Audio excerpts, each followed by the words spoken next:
CAG, controller and auditor general, सरकार के सारे खर्चों का ऑडिट करती है ये संस्था। बड़ी देश विरोधी संस्था है। एक नहीं, दो नहीं, तीन नहीं, सात बड़े सीएजी घोटालों का पर्दाफाश पिछले कुछ ही दिनों में किया है। तो मेरा तो अपना मानना है कि प्रधानमंत्री मोदी को तुरंत एक रेड करवानी चाहिए। ईडी, सीबीआई, इनकम टैक्स, जिसकी भी कराना चाहे, ताला लगवाए इस संस्था पर और जेल भेजने का काम करे सीएजी के इन लोगों को।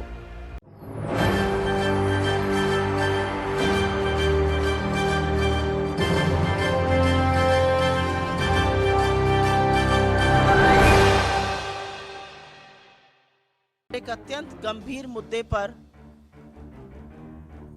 जो मुद्दा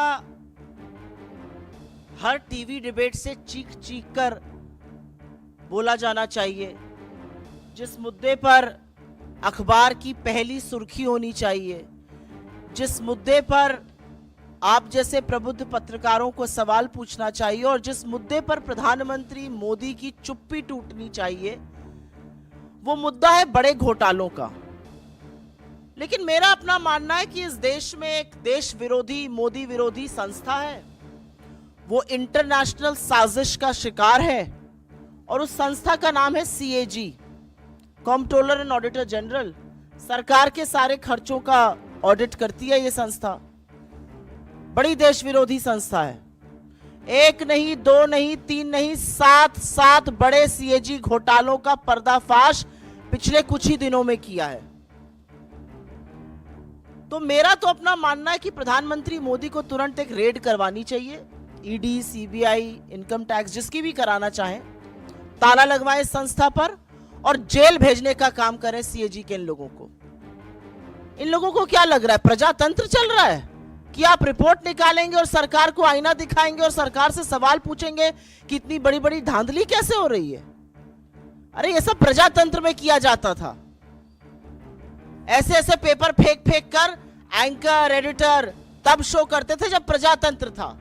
अब जब प्रजातंत्र नहीं है तो ऐसी एजेंसीज का क्या मतलब है? लगवा दीजिए तुरंत ताला इस पर और भेजिए जेल। इनकी हिम्मत कैसे हो रही है एक नहीं, दो नहीं, सात घोटालों का पर्दाफाश करने की। और बड़े बड़े घोटाले हैं, बड़े बड़े मंत्रालयों के घोटाले हैं और ऐसे घोटाले हैं जिन घोटालों से आपके जेब पर डाका डाला जा रहा है, ये याद रखिएगा। लेकिन मोदी जी कहां कुछ गलत करते हैं। मोदी जी ने बड़ा पैसा खर्च करके खूब सारे मीडिया प्रचार प्रसार से अपनी एक छवि बनाई थी। दिन भर ईमानदारी ईमानदारी ईमानदारी की उस छवि का दंभ भरते हैं। अब ये सीएजी रिपोर्टें जो हैं, एक नहीं, दो नहीं, सात, वो उस छवि को पूरी तरह से ध्वस्त कर देती हैं, बर्बाद कर देती हैं। तो कुछ सवाल बनते हैं, लेकिन इस देश विरोधी संस्था को तो बंद होना चाहिए भाई। बहुत गलत बात है। मोदी जी के साथ बड़ी बेइंसाफी है। उनकी नाक के नीचे जो घोटाले और भ्रष्टाचार हो रहा है उसको उजागर कर रहे हैं। भला बताइए, ये काम है संस्थाओं का? कैसे ये काम कर रहे हैं? पक्का किसी इंटरनेशनल साजिश का साथ देते हैं ये। शुरू में करूंगी 7 घोटाले। एक पहला है भारतमाला प्रोजेक्ट से। करीब 70-75 हजार किलोमीटर की सड़क बननी थी और इसका पैसा CCA, cabinet committee on economic affairs, जो आर्थिक मामलों की कैबिनेट कमेटी होती है जिसकी अध्यक्षता स्वयं प्रधानमंत्री करते हैं, उन्होंने इसका फंड दिया था। और फंड ही नहीं दिया था, वो इसमें पैसा खर्चा कैसे होता है उसकी निगरानी भी करते हैं। इसमें जो भी टोटल, और इसके हम आपको प्रेस रिलीज में सारे फिगर्स दे रहे हैं, इसमें 15 करोड़ 37 लाख रुपए पर 1 किलोमीटर सड़क बननी थी। इन लोगों ने बढ़ाकर 32 करोड़ 17 लाख कर दिया, दुगने से भी ज्यादा। और ये पीएम की निगरानी में सीसीए की नाक के नीचे भारत सरकार के आंखों के सामने हो रहा था। सिर्फ पैसा ही नहीं दोगुना किया गया, इसमें और भी बड़ी धांधलियां सामने आई हैं। इसमें पता चला है कि फर्जी दस्तावेजों के आधार पर बिडर्स का चयन हो गया। बिडिंग प्रक्रिया में बड़ा फर्जीवाड़ा सामने आया है।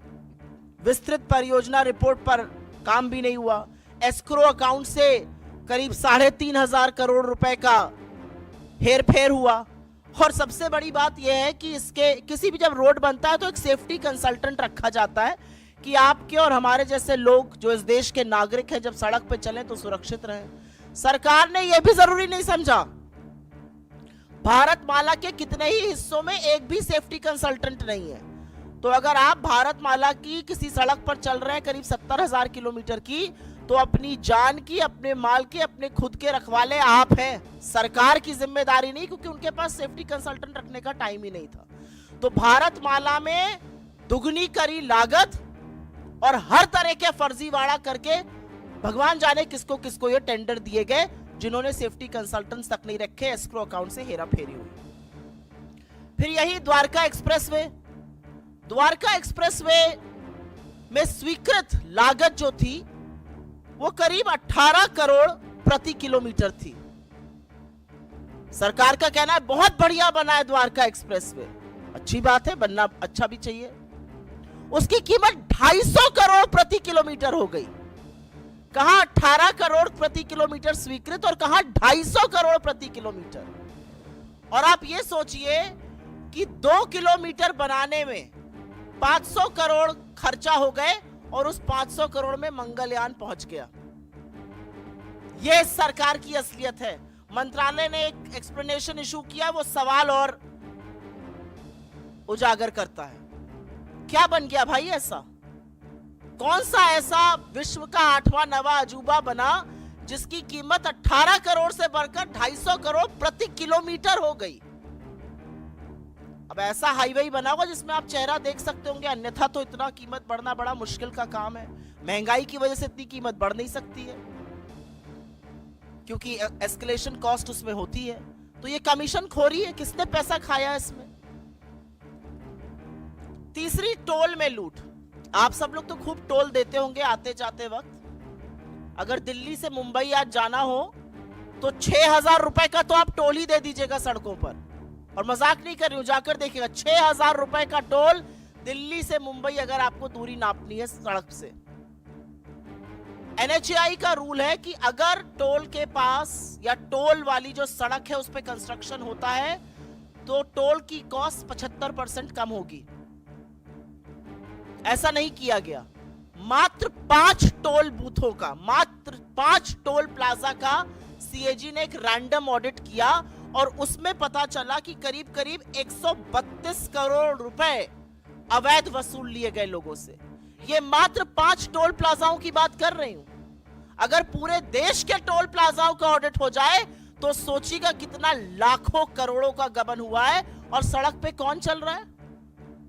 सड़क पे धन्ना सेठ चल रहे हैं या आप जैसे और हमारे जैसे मध्यम वर्ग, निम्न मध्यम वर्ग, गरीब लोग चल रहे हैं बसों से, गाड़ियों से, और वो सारा कॉस्ट निकालता है। तो 132 करोड़ तो टोल में लूटे। और एक और ऑडिट में पता चला है कि करीब 135 करोड़ NHAI ने राजस्व का नुकसान किया। एक कंसेशन अग्रीमेंट होता है वो कर करके। आयुष्मान भारत, पूरे वक्त लोकसभा में यही सुनाई दे रहा था, हर जगह प्रधानमंत्री इसकी बात करते हैं। ये तो घोटालों का योजना निकली। आयुष्मान भारत में 7.5 करोड़ लोगों का, 7.5 लाख लोगों का, एक नंबर से रजिस्ट्रेशन हुआ है। आप किसी भी आधार सेंटर जाइए, किसी भी आयुष्मान सेंटर जाइए, वो सबसे पहले आपसे आपका फोन नंबर पूछते हैं। एक नंबर से 7.5 लाख लोगों का रजिस्ट्रेशन। और यही नहीं, आयुष्मान भारत के तहत 88,760, मोटा मोटा 88,000 मान लीजिए, उन रोगियों का भुगतान हुआ है जिनकी मृत्यु हो चुकी थी। मृत लोगों का इलाज दिखाकर क्लेम क्या भुगतान हुआ है। अब ये किसके पास गया है ये नहीं पता, लेकिन लाभार्थी के खाते में तो ये बिल्कुल नहीं गया है। 88,000 मृत लोगों के फ्रेश इलाज का क्लेम दिखाकर उस पर धांधली हुई है।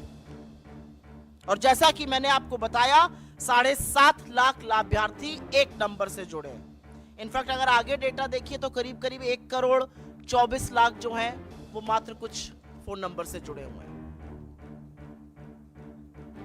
भगवान की बात ना हो ऐसा कैसे हो सकता है? और वो राम जो सबके आराध्य है।